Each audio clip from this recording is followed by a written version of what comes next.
Утро на телеканале «Россия» продолжают «Вести Чувашия». В студии Дарья Петрова. Здравствуйте. На календаре пятница, 29 декабря.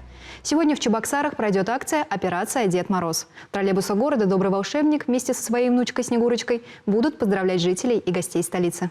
А завтра на дороге города выйдет ретро-троллейбус вместе с новогодними сказочными персонажами. Машина, украшенная гирляндами и серебряным дождиком, будет возить чебоксарцев с 9 утра до 5 вечера. В приложении «Умный транспорт» этот троллейбус обозначен как 001Р. Кстати, получить заряд праздничного настроения в городе можно будет все каникулы. Для юных чебоксарцев подготовили много интересного. Так, например, детей 1 января ждет анимационная игровая программа в парке «Амазония». А 2 января можно будет отправиться в Хаскиландию. В Окрейском лесу заработает интерактивная площадка с собаками. Все новогодние каникулы маленьких зрителей ждет множество представлений в театрах. Любители активного зимнего отдыха смогут покататься на лыжах и коньках. В городе будут работать катки и лыжные трассы.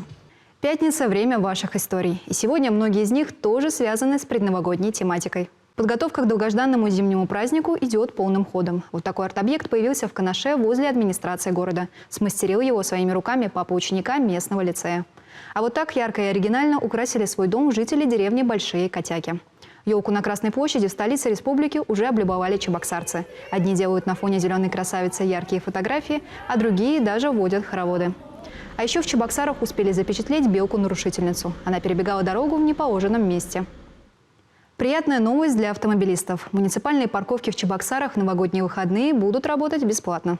Однако исключением станет паркинг по улицам Привокзальной 1, Композиторов Воробьевых 20, Сеспеля 8 и Константина Иванова 1Б. За парковку в этих местах водителям все же придется заплатить. Единственной детской школе искусств в Новых Лапсарах исполнилось 30 лет. Для многих ребят, жителей поселка, это старт для развития творческих способностей. Там они учатся играть на музыкальных инструментах, танцевать, мастерить и даже создавать мультики. А недавно учреждение выиграло грант главы Чувашии. На эти средства будут обучать детей азам джаза. Одно из самых массовых в школе – отделение хореографии. Разучивать танцы детям нравится особенно. Самые ответственные моменты, когда нужно готовиться к большим концертам. К юбилею школы маленькие танцоры подготовили номер забавных котят. 6 отделений, более 400 учеников. Ребята тут и на музыкальных инструментах играют, и шьют, и мастерят, и знакомятся с фитодизайном, и даже мультфильмы создают. И все на скромных квадратных метрах. Помещения в школе явно не хватает. Ремонт помогают делать родители. Недавно полностью заменили окна. И с пошивом чувашских костюмов тоже подсобили. Сейчас здесь готовят новый проект «В джазе только дети». На средства гранта главы уже приобрели музыкальное оборудование. За 30 лет в школе сменилось несколько поколений воспитанников. Недавние ученики уже приводят своих детей сюда же. Немало выпускников выбирают после окончания школы сферу культуры для дальнейшей учебы, а затем и работы.